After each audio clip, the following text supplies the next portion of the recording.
আসসালামু আলাইকুম এভরিওয়ান। অভিমানী গল্পের তৃতীয় পার্ট। তো চলো বেশি কথা না বলে গল্প শুরু করা যাক। এতদিন নিজের ছেলে মেয়ের কোনো খোঁজ খবর নেয়নি। আজকে মেয়ের বিয়েতে নামের আগে মৃত বলায় পিতার পরিচয় নিয়ে এসেছে। আমি সহ বিয়ে বাড়ির সবাই আমার পিতার নামে বেঈমানটাকে অপমান করে অনেক কথাই শুনিয়ে দিলাম। আপু বলল, ভাই হাজার হলেও উনি আমাদের বাবা, আমাদের জন্মদাতা। আমি বললাম, আপু তুই চুপ কর, উনি আমাদের কিসের বাবা? জন্ম দিলেই কি বাবা হয়ে যায়? উনি পিতা হিসেবে কি দায়িত্ব পালন করেছেন যে আমাদের পিতা হবে? উনি আমার পিতা ও মাতা, একমাত্র তুই, আর কেউ না। একটু পর উনি সহ আমার সৎ মা চলে গেলেন। আপু এসে আমাকে জড়িয়ে ধরে কান্না করলেন। মাসুদ ভাইয়া এসে বললেন, লাবণ্য শান্ত হও। কাজে আবার আপুর বিয়ের কাজ শুরু করে দিলেন। বিয়ের পড়ানো শেষ, এখন খাওয়া দাওয়া হবে। আমি একটা জিনিস ভেবে পাচ্ছি না। মিতুকে সেই সকালে আপুর সাথে রুমে দেখলাম, ও কোথাও গিয়েছে। মনে মনে খুঁজছি কিন্তু পাচ্ছি না। অতঃপর মিতুসহ ওর বান্ধবীদের দেখা মিলল খাবার টেবিলে। আমি খেয়াল করে দেখলাম মিতুর সাথে যারা বসে আছে একটাও আমার চেনা পরিচিত কেউ না। আমি উনার দিকে এক টেবিলে খাবার দিচ্ছি, হঠাৎ মিতুর এক বান্ধবী আমাকে ডেকে বলল, তুমি আবির না? আমি বললাম, হুম। মেয়েটি বলল, আরে চিনতে পারো নাই আমাকে? একদিন না তুমি মিতু একসঙ্গে তোমাদের কলেজে গিয়ে আড্ডা দিয়ে আসলাম। আমি বললাম, আসলে আমার তো মনে পড়ছে না। মেয়েটি বলল, ও আচ্ছা। আমি আবার একটু এদিকে আসলাম।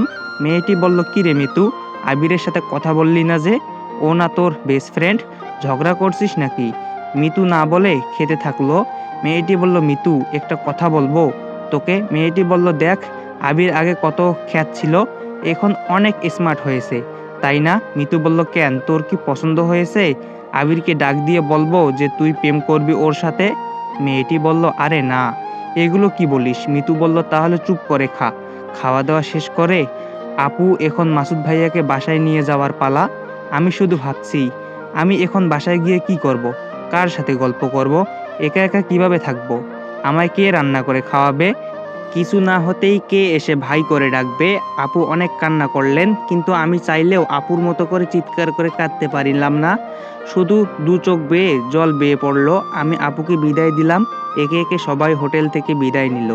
আমিও বের হয়ে আসছি আর ভাবছি, আপু যখন মেয়ে হয়ে জন্ম নিয়েছে তখন তাকে পরের ঘরে একদিন না একদিন যেতেই হবে। কিন্তু আজ আমার মনে হচ্ছে আমি যেন আজ সত্যি এতিম হয়ে গেলাম। বাসায় এসে বসতে আপু ওর বাটন ফোনে ফোন দিলাম। কিছুক্ষণ পর আপুর সাথে কথা হলো। ও অনেক কান্না করলো। আমি কি বলে সান্ত্বনা দিব, তার ভাষা খুঁজে পেলাম না। দুদিন পর ওয়ার্কশপে সেলাই মেশিন কাজ করার সবাই আমাদের বাসায় আসলো। তারা বলল, বাবা দিন হলো আমরা সবাই কাজ করতে এসে প্রতিদিন ঘুরে যাচ্ছি, তোমরা কি আর আমাদের দিয়ে কাজ করাবে না? আমরা কি ঠিকমতো কাজ করি না, নাকি আমাদের কাজে তোমাদের পোষাচ্ছে না? আমি বললাম, আসলে তা নয়, আমার আপুর বিয়ে হলো তো তাই আর কি। তারা বলল, ও আচ্ছা, লাবণী মামুনির বিয়ে হয়ে গেল, তা বাবা জামাই কি করে? আমি বললাম, দুলাভাই পুলিশ অফিসার। তারা বলল, ও লাবণী মামুনি ভালোই ভাগ্যবতী, তাহলে এমন একটা বর পেল। আমি বললাম, আপনারা বসুন একটু। আমি ওনাদেরকে একসাথে অগ্রিম বেতন দিয়ে দিলাম। ওনারা টাকা পেয়ে এতটা খুশি হবে আমি ভাবিনি। কেউ কেউ তো বলল, বাবা এতদিন যে আমরা গার্মেন্টসে নিজেদের হাড় ভাঙা পরিশ্রম করলাম, কোনো সময় ঠিকমতো টাকা পাইনি, আর তুমি আমাদের অগ্রিম বেতন দিয়ে দিলে। আমরাও আমাদের সর্বোচ্চ দিয়ে কাজ করব, কথা দিলাম। আমি বললাম, আচ্ছা তাহলে কাল হতেই আপনারা আবার নিয়মিত কাজ করা শুরু করুন। ওনারা সবাই চলে গেল। আমি জানি তারা এসেছিল, তারা সবাই গরিব, 1 মাস পর তো ওনাদের বেতন দিতেই হতো। এখন টাকা আছে তো দিতে সমস্যা কোথায়?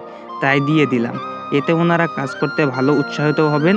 ভেবেছিলাম নিজের ভাগ্যটা নিজেই লিখব, কিন্তু আপু এসে সাময়িকের জন্য আমার সাথে যোগ দিয়ে আমার ঠিকমতো ও ভালো একটা পথ দেখিয়ে দিয়ে চলে গেল। যাক, নিজের ভাগ্য নিজেই লিখতে হয়, তা বুঝতে পারলাম। পরের দিন আমি সব কাজের দেখাশোনা করছি।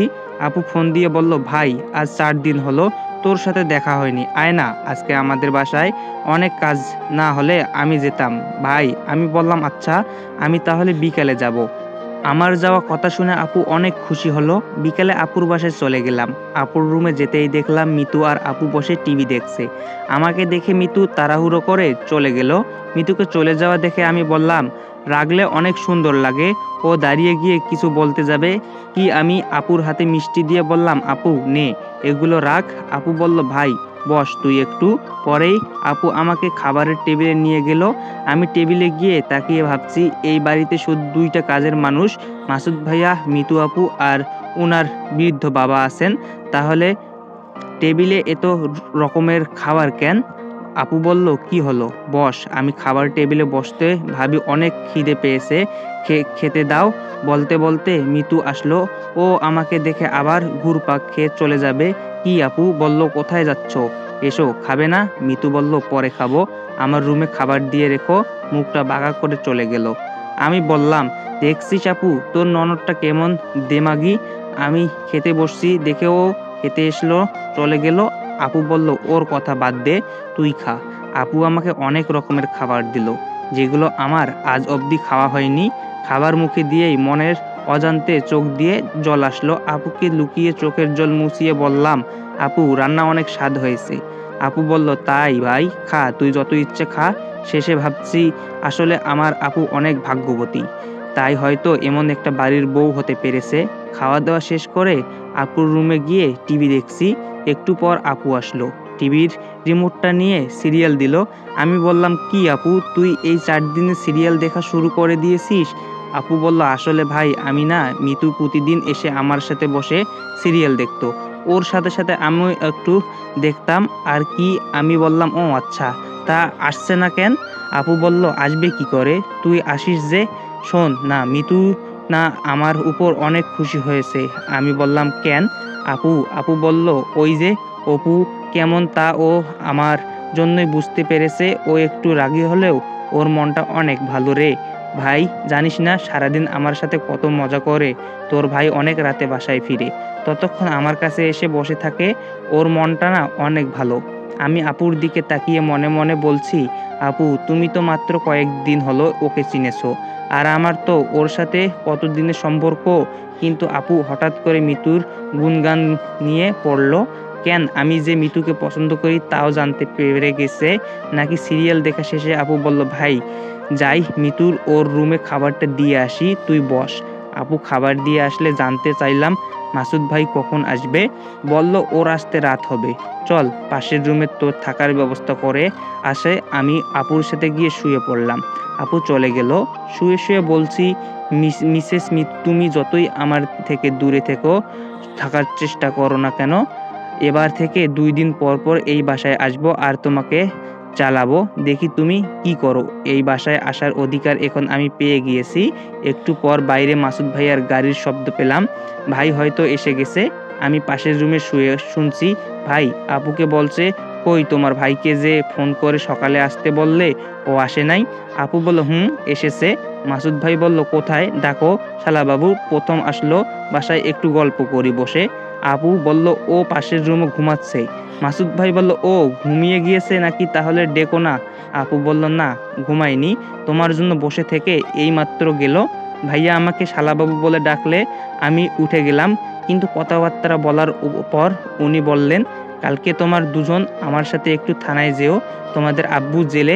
আমি কিছু বলতে যাব কি আব্বু বলে আসলো, আব্বু জেলে মানে কি হয়েছে আব্বুর? মাসুদ ভাই বলল, তোমার সৎমা আর ওনার বাবা, তোমার আব্বুর দ্বিতীয় পক্ষ ছেলে মেয়ে রয়েছে জানতে পেরেছেন। তোমার আব্বু ওনাদের মিথ্যা কথা বলা, ওসব গোপন রাইখা ওনারে চোরের অপবাদ সহ আরো কিছু মিথ্যা মামলা দিয়ে পুলিশে ধরিয়ে দিয়েছে। আপু মাসুদ ভাইয়াকে বলল, তুমি আমার আব্বুকে জেলে দিতে পারলে? মাসুদ ভাইয়া বলল, আমার হাত আইনে বাঁধা। আমি বুঝলাম না আপু এত অস্থির কান্না করছে কেন। ওনাকে জেলে দিয়েছে তো কি হয়েছে, উনি তো আমাদের কাছে মৃত, ওনার যেমন কর্ম তেমনই ফল পেয়েছে। আপুর কাণ্ডটা বেড়েই গেল। মাসুদ ভাইয়া ও আমি আপুকে সান্ত্বনা দিয়ে রুমে চলে আসলাম। পরের দিন সকালে উঠতেই মিতু আমার রুমে কফি নিয়ে আসলো। আমি তো পুরাই অবাক, মিতু আমার জন্য কফি নিয়ে এসেছে, ব্যাপারটা কি? আমি উঠে বলতে লাগলাম, সকাল সকাল ঘুম থেকে উঠে কার মুখ যে দেখলাম, মনে হয় আজকের দিনটা একদমই বাজে যাবে। কই দেখি তো আজকে সূর্যটা কোন দিকে উঠেছে। আমার কথা শুনে মিতুর আগে কফির টেবিলে রেখে চলে গেল। আমি কফি খেয়ে দেখলাম আজকের কফির স্বাদটা একটু আলাদা। বিছানা হতে উঠে ফ্রেশ হয়ে রান্নাঘরের দিকে যেতে দেখলাম মিতু রান্না করছে। কি ব্যাপার, মিতু কি রান্না করতে পারে? নাকি শখের বশে রান্না করছে। আপু ও ভাইয়াকে দেখলাম বাসায় নেই। রান্নাঘরে গিয়ে মিতুর কাছে জানতে চাইলাম সব কোথায় গিয়েছে। ও আমার কথা শুনেও না শোনার ভান করলো। আমি আবারও বললাম, তবুও না শোনার ভান করলো। ইচ্ছে করছিল কাছে গিয়ে ওই দিনের মতো চুলের মুঠি ধরে 2টা চড় বসিয়ে দেই। মাসুদ ভাইয়াকে ফোন দিলে উনি ফোন ধরছে না। পরে বাড়ির বাইরে এক কাদেরে মানুষের কাছে জানতে চাইলে বললেন উনারা হাসপাতালে গিয়েছে, কে যেন অসুস্থ তাই দেখতে কোনো হাসপাতালে গিয়েছে। যে আমাকে বলে যায় নাই, আমি তো তা জানি না। রুমে চলে আসতে রান্নাঘরে উঁকি মেরে দেখি রান্না প্রায় শেষ। আমি বললাম, মিতু মিতু এতদিন তুমি আমার সাথে কথা বলো নাই, দেখি আজ কথা বলো কিনা। রুমে গিয়ে দরজা গিয়ে অন্য মুখে আমি শুয়ে রইলাম। শুয়ে শুয়ে ভাবছি কখন তুমি এসে আমাকে বলবে উঠো রান্না শেষ, খাবার রেডি, চলো খাবি। একটু পর বুঝতে পারলাম মিতু আমার রুমে প্রবেশ করছে। ও এসে আমাকে কিছু বলছে না, কি যেন করছে। আমি ঘাড় ঘুরিয়ে দেখি ও সব খাবার আমার রুমে নিয়ে এসেছে। সব রেখে ও চলে গেল। আমি জিহ্বাতে কামড় মেরে বলছি, তুই যদি আমার বোনের ননদ না হতি তাহলে আজ এই সুযোগটা মিস করতাম না। তোর এত ইগো দেমাগ সব মাটিতে মিশিয়ে দিতাম। শুধু তোর সাথে কিছু করলে আমার বোনের সংসারটা ভেঙে যাবে বলে কিছু করলাম না। খেতে বসে দেখছি ভালোই রান্না করছে মিতু, তার মনে ও রান্না পারে। আর যদি নাই পারে তাহলে মাসুদ ভাইয়াকে কে রান্না করে খাইয়েছে? নিশ্চয় মিতুই। একটু পর মাসুদ ভাই আমাকে ফোন করে বলে, আবির, তোমার আব্বু একটু অসুস্থ হয়ে পড়েন, তাই তোমার আপুকে নিয়ে সকাল সকাল একটু হাসপাতালে এসেছি। তুমি তো তখন ঘুমাচ্ছিলে তাই ডাকাডাকি করি নাই। আসবে তুমি? আমি বললাম, না না, আমি যাব না। আচ্ছা রাখি বলে মাসুদ ভাইয়া ফোন রেখে দিলেন। আমি শুয়ে টিভি দেখছি আর ভাবছি উনি আমায় কে যে দেখা করতে যাব, আর উনি আমার কেউ নয়। শয়তানি করে টিভির ভলিউমটা বাড়িয়ে দিলাম। ভাবছি মিতু এসে কিছু বিরক্ত হয়ে কিছু বলবে। কি হলো, ও আসছে না কেন? রুম থেকে বের হতেই দেখলাম মিতুর বান্ধবী এসেছে। আপুর বিয়ের যে মেয়েটা আমার সাথে কথা বলল ওই মেয়েটা এসেছে। গিয়ে দেখি একটু ভাব জমানো যায় কিনা। আমি বললাম, হাই, কেমন আছেন? মেয়েটি বলল, আরে আবির, তুমি? ভালো আছি, তুমি কেমন আছো? আমি বললাম, এই তো ভালো। কখন এসেছেন? মেয়েটি বলল, এই তো 5 মিনিট। আর তুমি আমাকে আপনি করে বলছো যে? কেন বুঝলাম না। অল্পতেই এটাকে পটিয়ে ফেলা যাবে। আচ্ছা, আপনি বলাই আমার অভ্যাস তো, এখন থেকে তুমি করেই বলছি। মিতুর বান্ধবীর সাথে জমিয়ে গল্প করতে শুরু করে দিলাম। মিতু উঠে বলল, তুই বস, আমি ফাইলটা আর কপিটা নিয়ে আসছি। মিতু চলে গেল, আমিও গল্প করতে থাকলাম। একটু পর মিতু একটা ফাইল আর কপি নিয়ে আসলো। আমি কফি খেতে খেতে বললাম, কিসের ফাইল এটা? মেয়েটি বলল, আমি আব্বুর থানার পায়ে দিয়ে যাব, তাই আব্বুর থানা থেকে ফোন করে আমাকে বললেন মিতুর ভাই আজকে কে থানায় আসবেন না ফাইলটা নিয়ে যেতে, তাই এসেছি। আর কি? আমি বললাম, তার মানে তোমার আব্বু পুলিশ?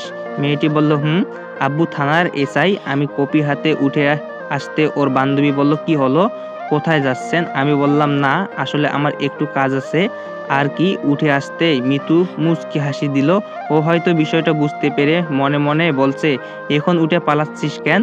মারবি না? লাইন পটাবি না আমার বান্ধবীকে?